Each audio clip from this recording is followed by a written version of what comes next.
레스큐 185란 말은 아직도 복음을 듣지 못한 18억 5천만의 어린이들에게 복음을 전하자는 전략적 용어입니다.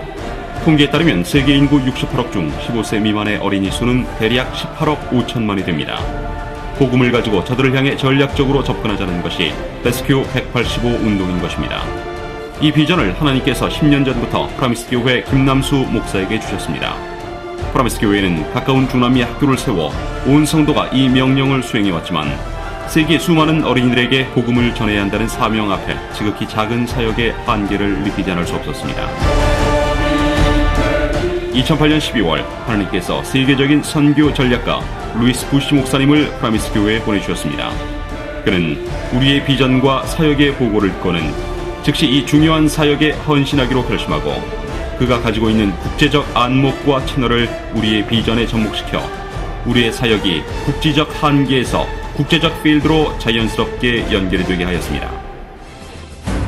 하나님은 하나님의 때에 하나님의 사람들을 세우셔서 일을 하십니다. 어린이가 없는 교회에 미래가 없다는 것을 모두가 알고 있으나 누구도 나서서 어린이들을 위한 관심과 시간과 재정을 투자하려 하지 않습니다. 그러나 사안의 중요성을 이해한 전 세계의 지도자들은 뉴욕에 모여 이 문제를 집중적으로 논의하였고 그것이 2009년 9월에 있었던 414 윈도우 정상회의였습니다. 세계 68개국에서 368명의 탑클래스 교회 지도자들이 모여 414 윈도우 선포식을 하게 된 것입니다. 어린이 선교를 위한 정말 놀라운 하나님의 때를 만난 것입니다. 이것은 미래 교회를 만드시려는 하나님의 때임에 틀림이 없습니다.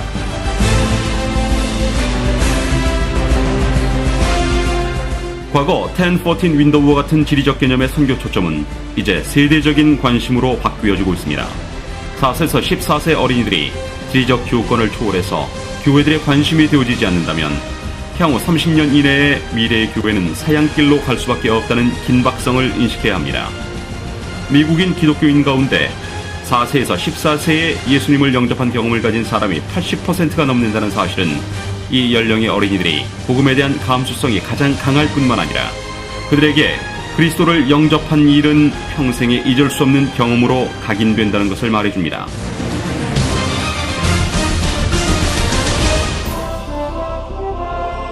이러한 중요한 시기에 어린이들에게 더 늦기 전에 좋은 땅에 마음껏 씨를 뿌려야 합니다. 414 윈도우가 성공적 어린이 선교 운동으로 자리매김하기 위해서는 적어도 다음과 같은 5가지 사역이 필요합니다. 첫 번째가 학교 설립 운동입니다. 각 곳에 기독교 세계관을 가지고 가르치는 학교를 세워야 합니다. 가난한 어린이들에게 공부할 수 있는 기회를 주고 복음으로 어린이들을 변화시키는 수준 높은 학교를 설립해야 합니다. 두 번째는 주일학교 활성화를 꾀해야 합니다. 교사들을 영적 거듭남과 사명으로 무장시켜 사랑과 관심으로 어린이들을 지도하고 세속의 매력에 빠져있는 저들의 마음과 삶의 공허함을 해결해 줄 수 있어야 합니다.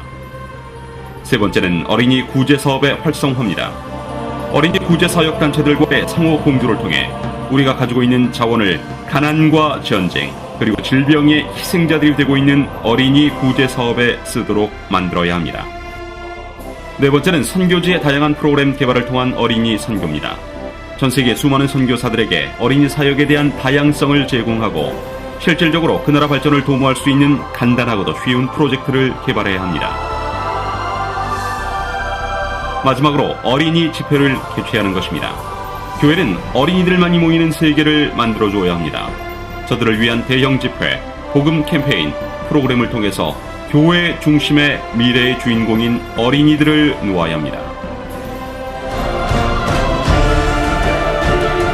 이제 414 윈도우 무브먼트는 시작에 불과합니다. 올해에는 세계 각지에서 수많은 414 윈도우의 세미나와 회의들이 열려 어린이 사역의 구체적인 실천 방안들이 논의될 것이며 향후 7년 이 운동은 뿌리를 내릴 때까지 지속될 것입니다.